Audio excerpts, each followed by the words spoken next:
Il est 22 heures, bonsoir à toutes et à tous et merci de nous rejoindre pour cette nouvelle édition. Voici les titres qui vous seront développés. Le président du Somaliland, Moussa Bihi Abdi, a regagné son pays, le Somaliland, à l'issue de 48 heures de visite de travail à Djibouti. Et le ministère de l'Éducation nationale a inauguré des serres agricoles pédagogiques au lycée technique de Dikil. Et dans l'actualité internationale, au Zimbabwe notamment, Robert Mugabe, premier président du Zimbabwe, est décédé aujourd'hui à l'âge de 95 ans. Voilà pour les titres. Bonsoir à tous. Le président de la République, Ismaël Omar Guelleh, a rendu un vibrant hommage à la mémoire de feu Robert Mugabe, l'ex-président zimbabwéen décédé ce matin à l'âge de 95 ans à Singapour, où il percevait des soins.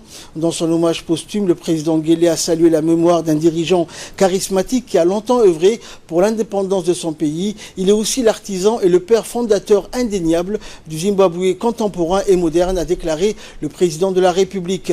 S'il n'eut de cesse de déchoir son énergie au combat pour la dignité et l'équité de ses compatriotes, il se distinguait aussi pour son engagement permanent en faveur d'une Afrique fraternelle, solidaire et prospère, a également souligné le président Guelleh, pour qui, avec le décès de Robert Mugabe, le continent noir perd sans nul doute l'un de ses fils les plus illustres.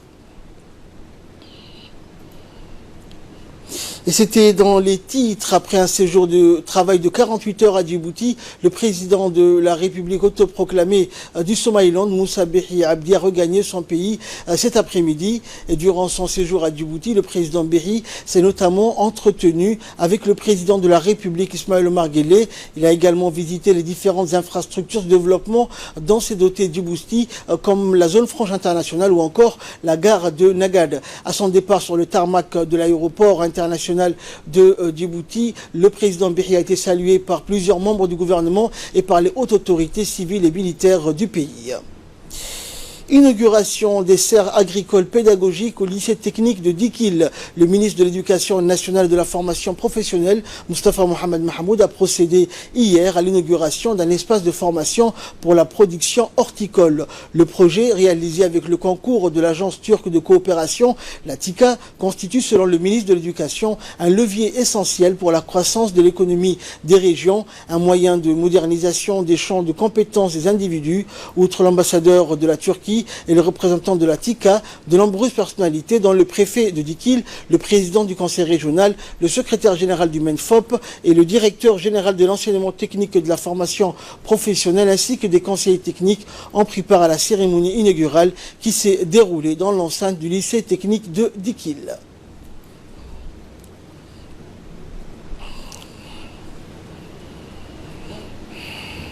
Pour le futur, pour d'autres projets agricoles de ce genre.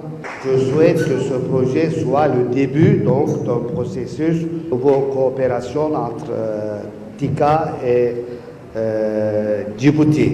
Et je saisis l'occasion pour remercier spécialement Monsieur le ministre. Et je remercie à tous les gens qui ont travaillé, qui font les efforts pour la réalisation de ce projet. Je remercie à l'agence turque de coopération de Turquie, n'est-ce pas, pour avoir collaboré et soutenu la réalisation de ce projet.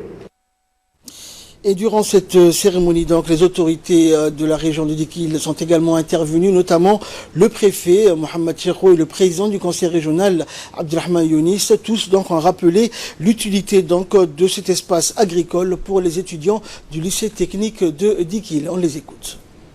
Je souhaite la bienvenue, Monsieur le ministre, et vous dire combien nous sommes honorés d'accueillir cette année la filière agricole au lycée technique. Cette filière qui permettra à nos jeunes, surtout qu'ils soient scolarisés ou pas, de bénéficier d'une formation professionnelle qui leur permettra d'avoir des activités, un emploi, à lutter contre la pauvreté, mais aussi qui permettront, parmi ces premiers éléments qui ont été formés grâce à l'appui technique de la TICA, de nos frères turcs, permettra à nos jeunes d'avoir bénéficié d'une formation. Ça va continuer et permettra par la suite pour ces jeunes-là de former à leur tour, dans leur localité chacun respective, d'autres personnes, hommes et femmes, qui aujourd'hui ne comprennent pas le métier de l'agriculture, puisque par essence, nous, et par pour notre origine, nous étions tous des pasteurs et des éleveurs. Aujourd'hui, celle qui nous réunit, bien sûr, c'est cette formation à la carte, qui est bien sûr une initiative qu'il faut mettre à l'actif du MENFOB. Et j'exhorte les autres départements sectoriels, notamment à caractère social, à suivre pour qu'ensemble nous affichions de bonne volonté dans le sens de la réussite de la décentralisation qui est en marche. Et pour sa part, le ministre de l'Éducation nationale et de la formation professionnelle, Moustapha Mohamed Mahamoud, a remercié donc le gouvernement et le peuple turc, à travers eux donc l'Atika et l'ambassade de Turquie à Djibouti. Il a également rappelé que ces serres agricoles donc sont un levier essentiel donc pour la croissance de l'économie des régions. On écoute le ministre. Les serres, c'est un plateau technique supplémentaire pour les lycées techniques de Nikli qui pourra donc dispenser aux enfants de la région, bien sûr, des formations, des qualités dans le secteur, bien sûr, agricole. Vraiment, elle est pédagogique. Ça va énormément faciliter également les formateurs. C'est du concret, vraiment. Et c'est quelque chose qui manquait vraiment à celui-ci pour que nous puissions dispenser des filières dans ce secteur-là. Sachant que la région de Niki est une région qui a une potentialité dans le domaine agricole. Dans la vision du président de la République, bien sûr, il y a eu l'élaboration, mais également toute une stratégie, un plan de développement régional. Et chaque région, par rapport à ses potentialités, doit bien sûr être le socle, sinon le fondement du développement de notre pays.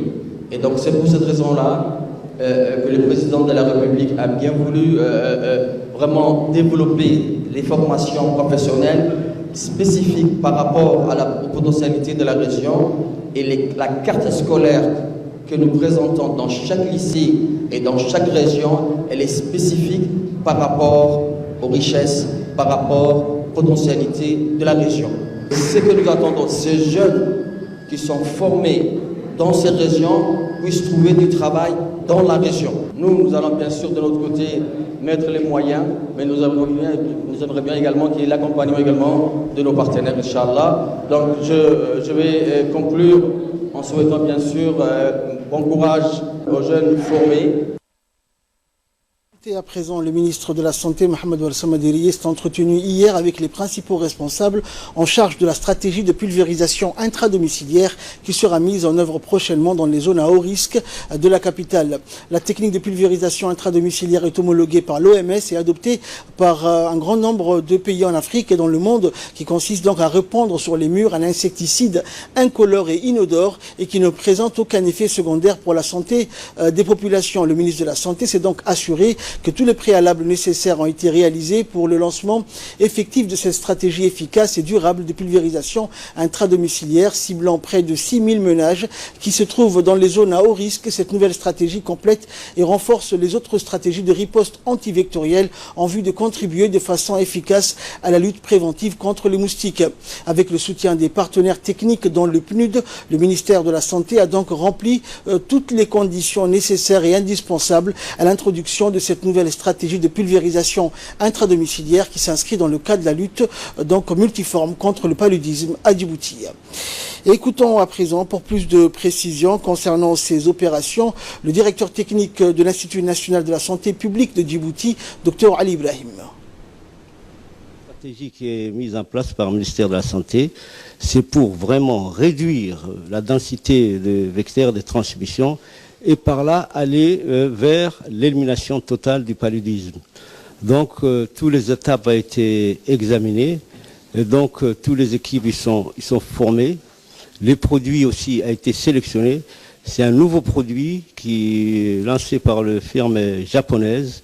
C'est un produit inodore, incolore.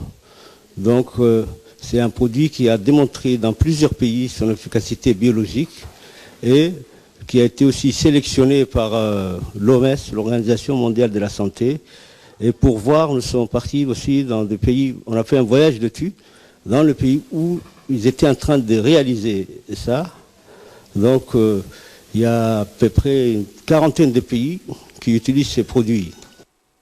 Direction l'Égypte à présent, où suite à une invitation officielle, le ministre de l'Énergie chargé des ressources naturelles, Younes Ali Guédi, effectue une visite officielle donc durant la période du 4 au 7 septembre. À cette occasion, il a été reçu donc hier par son homologue égyptien Tarek Al-Molla au siège du ministère égyptien du pétrole et des ressources minérales. Le ministre a été accompagné par l'ambassadeur de Djibouti en Égypte, le directeur de la SIHD, le directeur des hydrocarbures et conseiller technique Rahma Ali et Abbas Aden. Les deux ministres donc ont débattu des dossiers de l'exploitation du gaz, du pétrole et des mines entre nos deux pays et les opportunités de formation en faveur des employés du ministère de l'Énergie ainsi que les voies et moyens pour renforcer la coopération dans le domaine de l'énergie et dans l'intérêt des deux parties. Le Djibouti Palace Kempinski a abrité hier une cérémonie de signature donc entre les hauts responsables de la société Djibouti Telecom, avec à sa tête le directeur général Mohamed Assouibouh et une délégation chinoise de Télécom, plus précisément la China Mobile Groups, conduite par son président Li Yu. Au cours de cette rencontre, il a été question d'un partenariat entre le géant opérateur chinois de la télécommunication et Djibouti Telecom. Cette signature entre les deux opérateurs va booster la communication, mais aussi l'accès à Internet dans la région. Cette cérémonie de signature va promouvoir une coopération en matière de développement et va contribuer à la construction d'une région interconnectée et meilleure. Et dans son allocution prononcée à cette occasion, le directeur général de Djibouti Telecom a mis en exergue que cette signature de partenariat s'inscrit et renforce une fois de plus les relations entre les deux pays amis. On l'écoute. Cette réunion qui s'inscrit dans le cadre de nos relations bilatérales nous permettra d'ouvrir un nouveau chapitre dans nos relations. Nous aurons l'occasion de passer en revue différents points aussi bien techniques que commerciaux. Nos discussions porteront également sur les questions d'intérêt mutuel et surtout les opportunités de partenariats gagnant-gagnant dans la région. Monsieur le Président, le secteur des télécommunications et des technologies de l'information est une des priorités du gouvernement de la République de Djibouti. En effet, la vision 2035, initiée par notre gouvernement, vise entre autres à faire de Djibouti une plateforme numérique régionale. Grâce à notre position géostratégique unique, pays carrefour des trois continents, Asie, Afrique et Europe, nous avons consolidé notre connectivité internationale et régionale. Avec 7 câbles sous-marins, dont 5 sont internationaux et 2 régionaux. Le câble régional d'Air One a été initié par le gouvernement de Djibouti afin de répondre aux besoins croissants en connectivité de la région de l'Afrique de l'Est et de consolider notre hub régional. Monsieur le Président, la croissance rapide des échanges commerciaux entre la Chine et l'Afrique nous permettra de consolider davantage notre position de hub. En nouvelle du monde à présent, le premier gouvernement au Soudan depuis la chute en avril du président El-Bachir a été dévoilé donc hier, une étape majeure en plein processus de transition avec la mise en place d'institutions devant mener à un pouvoir civil après des décennies de régime autoritaire. Après un report de plusieurs jours, l'annonce du gouvernement a finalement été faite donc hier soir en conférence de presse à Khartoum par son chef Abdallah Hamdok, un économiste chevronné qui a été intronisé le 21 août. Des rebelles de ces régions marginalisées se sont battus pendant des années donc contre le régime renversé donc après 4 mois de manifestations inédites déclenchées en décembre par le triplement du prix du pain. Après la signature le 17 août d'un accord entre le conseil militaire de transition qui avait succédé à M. al-Bashir et les meneurs de la contestation, le Soudan s'est doté d'un conseil souverain, une instance à majorité civile mais dirigée par un militaire qui doit superviser la transition. Et enfin, la montée des violences xénophobes en Afrique du Sud a suscité colère et inquiétude dans plusieurs pays du continent. Au Nigeria notamment, les violences contre des anciennes sud-africaines se multiplient tandis que des étudiants manifestaient en Zambie. L'Afrique du Sud a renforcé la sécurité mercredi après des attaques xénophobes qui ont fait 7 morts dans la région de Johannesburg et déclenché des représailles contre des commerces sud-africains dans les villes nigérianes. La situation s'est progressivement normalisée à Johannesburg, principale ville sud-africaine, sous haute surveillance policière après 3 jours d'émeutes des commerces ont timidement ouvert. Depuis le début des violences dirigées contre les étrangers, au moins 7 personnes ont été tuées et près de 300 arrêtés. Des dizaines de magasins ont été détruits et des camions soupçonnés d'être conduits par des étrangers ont également été brûlés. Fin de ce journal. Merci à vous de l'avoir suivi. Excellente soirée sur Télé Djibouti.